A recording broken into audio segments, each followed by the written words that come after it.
Hi everyone, Mohammed Najmi here, and today I have for you the lost city of Atlantis. The city, lost to the seas, thousands of years ago, its treasures and mysteries, searched for but never found. The idea of Atlantis, the lost island, often idealized as an advanced utopian society holding wisdom and lost wealth, has captivated dreamers for generations. Thousands of books, magazines, and websites are devoted to Atlantis. Still a popular topic.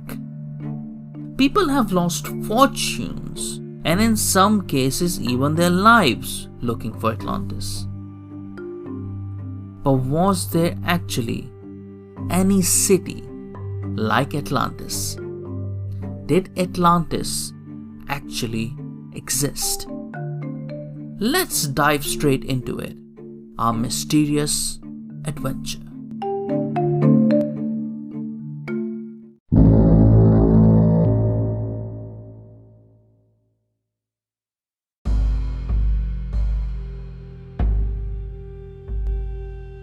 So, how did we come to know about Atlantis? It is not through movies, TV series, video games, or novels. No, it is from a popular culture of an age-long past.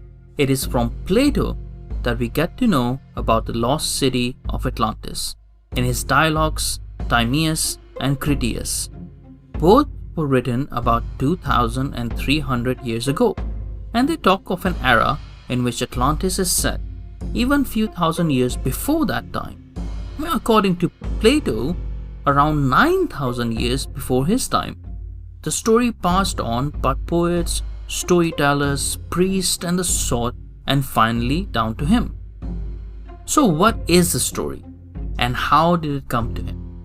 Now let's see. Well, Timeaus and Critias were two Socratic dialogues written by Plato as festive speeches to be told on the day of Panathenea, in honor of the goddess Athena. So according to them, Socrates asked three men to meet him on this day, which in the common era would be 13th of August. The three men were Timaeus of Locri, Hermocrates of Syracuse, and Critias of Athens. 3 is always such an important number in myths. And Socrates asked these men to tell him stories about how ancient Athens interacted with other states. The first story was that from Critias, who told how his grandfather has met an Athenian poet, Solon, one of the 7 sages. They were 7 wise men of Greece. I'll tell you about it some other time if you already don't know. So anyway, Solon had been to Egypt, where priests had compared Egypt and Athens and talked about the gods and legends of both lands. And one such Egyptian story was about Atlantis. According to the Egyptians, or rather what Plato described Critias reporting what his grandfather was told by Solon, who heard it from the Egyptians, once upon a time there was a mighty power based on an island in the Atlantic Ocean. This empire was called Atlantis, and ruled over several other islands and parts of the continents of Africa and Europe.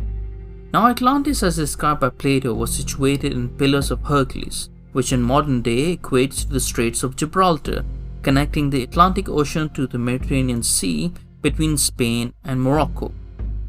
The foundation of Atlantis was created by Poseidon, a deity of Greek mythology known to rule over the oceanic domain. Poseidon fell in love with a daughter of men living on those islands named Plato, and when her parents passed away, they wed and had 5 sets of male twins. That's 10 sons. The eldest of the first set was named Atlas and became the first Atlantean king. Poseidon created Atlantis to have alternate zones of land and sea, 2 of land and 3 of water, in a rotund shape around the heart of Atlantis. Then he brought forth 2 different springs of water, one of cold and the other of heat, from the hill in the center. This allowed all sorts of animals and plants to thrive in Atlantis, providing a wide variety of food sources for the Atlanteans. They could derive all they needed from the earth and the sea, and so they were wealthy with abundant resources. The Atlanteans built a citadel that was situated in the center of Atlantis, where a holy temple was dedicated to Poseidon and Plato, adorned in silver and gold.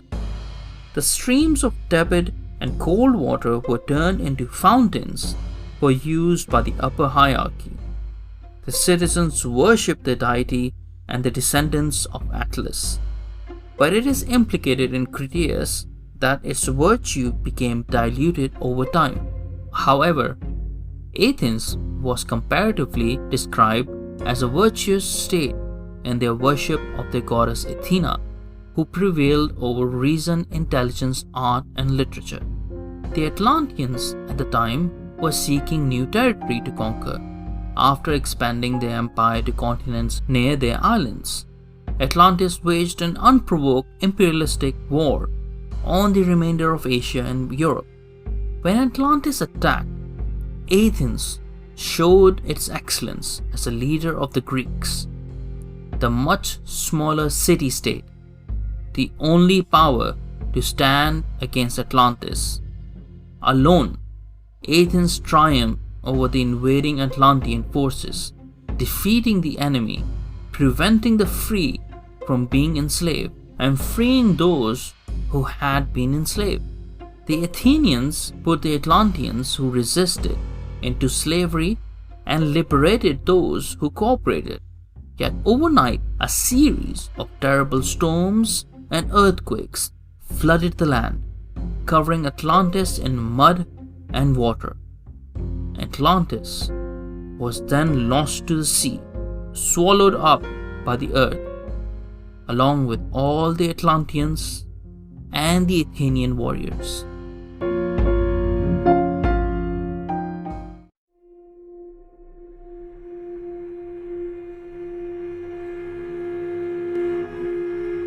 So, the Atlantis story is part of Socratic dialogues and not an historical account, probably designed by Plato to represent how a miniature utopia failed and became a lesson to us defining the proper behavior of a state, according to him. Though, today Atlantis is often conceived of as a peaceful utopia, the Atlantis that Plato described in his fable was very different. In his book, Encyclopedia of Dubious Archaeology, Professor of Archaeology Ken Feder notes that in Plato's story, Atlantis is not a place to be honored or emulated at all. Atlantis is not the perfect society. Quite the contrary. Atlantis is the embodiment of a materially wealthy, technologically advanced, and militarily powerful nation that has become corrupted by its wealth, sophistication, and might. As propaganda in Plato's morality tale, the Atlantis legend is more about the city's heroic rival Athens than a sunken civilization. If Atlantis really existed today and was found intact and inhabited, its residents would probably try to kill and enslave us all. And since there is no mention of Atlantis before this time within Greek literature or art, it is safe to assume that it was fictitious. So why did he write them as Socratic dialogues? Well, Socratic dialogue is a genre of literary prose developed in Greece at the turn of the 4th century BCE. The earliest ones are perceived in the works of Plato and Xenophon, and all involve Socrates as the protagonist. These dialogues and subsequent ones in the genre present a discussion of moral and philosophical problems between two or more individuals, illustrating the application of the Socratic method. Plato wrote 35 such dialogues. Now, Plato was a student of Socrates, and he followed the same line of thought that philosophy should not be written in the form of doctrines, but rather conversations where the real philosophy happens. Furthermore, Plato believed that a philosopher should approach each person differently, knowing like a doctor the right medicine for a person. Just like drugs in the hands of a non-doctor are dangerous, written texts or speeches taken out of context are dangerous for the soul. And so because he wouldn't always be there to have conversations with people, he wrote down good conversations for us to read. The early day written podcast, if you will.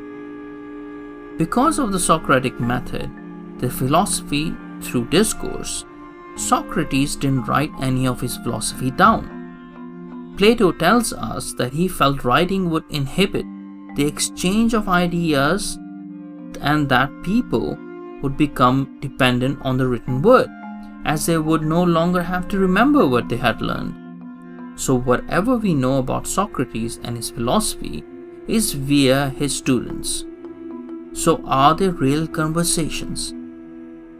Well, with a possible slight exception in the case of the Mythology, Plato's dialogues are entirely Plato's own imaginative creations, presenting situations and imagining the discourse and approaching it through the philosophy and mind of his master.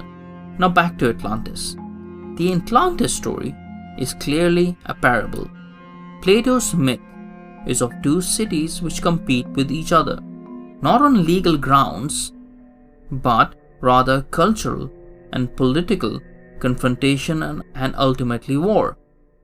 A small but just city, Athens, triumphs over a mighty aggressor, Atlantis. The story also features a cultural war between wealth and modesty, between a maritime and an agrarian society, and between an engineering science and a spiritual force.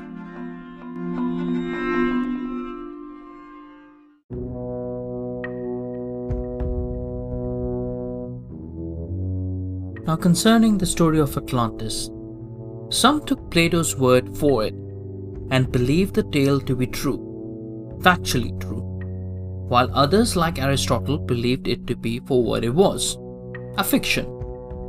He is known to have joked about Plato's ability to conjure nations out of thin air and then destroy them. In 1627, the English philosopher and scientist Francis Bacon published a utopian novel titled The New Atlantis, depicting, like Plato before him, a politically and scientifically advanced society on a previously unknown oceanic island. It's a really good book. If you guys haven't read it, you should really read it. There's a lot that you can understand from that novel, the story behind how Plato came about his story as well. In 1882, former US Congressman Ignatius L. Donnelly published Atlantis, the Antediluvian World, which touched off a frenzy of works attempting to locate and learn from historical Atlantis. Donnelly hypothesized an advanced civilization whose immigrants had populated much of ancient Europe, Africa, and the Americas, and whose heroes had inspired Greeks, Hindus, Scandinavians, and their mythologies. Donnelly's theories were popularized and elaborated by the turn of the 20th century Theosophists and are often incorporated into contemporary New Age beliefs, which you might have encountered. From time to time, archaeologists and historians locate evidence: a swampy prehistoric city in coastal Spain, a suspicious undersea rock formation in the Bahamas that might be a source of the Atlantis story. Of these, the site with the widest acceptance is the Greek island of Santorini, ancient Thera, a half-submerged caldera created by the massive 2nd millennium BCE volcanic eruption, whose tsunami may have hastened the collapse of the Minoan civilization on Crete. Plato, however, is crystal clear about where Atlantis is, as he writes, "For the ocean there was at that time navigable, for in front of the mouth which you Greeks call, as you say, the Pillars of Hercules, there lay an island which was larger than Libya and Asia together." In other words, it lies in the Atlantic Ocean beyond the Pillars of Hercules, which is the Straits of Gibraltar, as I mentioned before, at the mouth of the Mediterranean. The only way to make a mystery out of Atlantis and to assume that it was a real place is to ignore its obvious origins as a moral fable and to change the details of Plato's story. As writer L. Sprague de Camp noted in his book Lost Continents, which is also a very good read, you cannot change all the details of Plato's story and still claim to have Plato's story. But that is all there is to it, and the most likely explanation. A long time ago, there must have been some island or another which had a set of people slightly ahead of their time due to natural disaster. It must have been submerged, and the reason for the basis of exaggerated stories then on, for each storyteller to use it as a customized narrative to explain their point, till they took the form of Plato's Atlantis. At least that's what I think. Every good fiction has some truth in it, and whether the truth is relevant or irrelevant to the story is another matter. So the lost city of Atlantis was never truly lost. It was just never there to be found in the first place.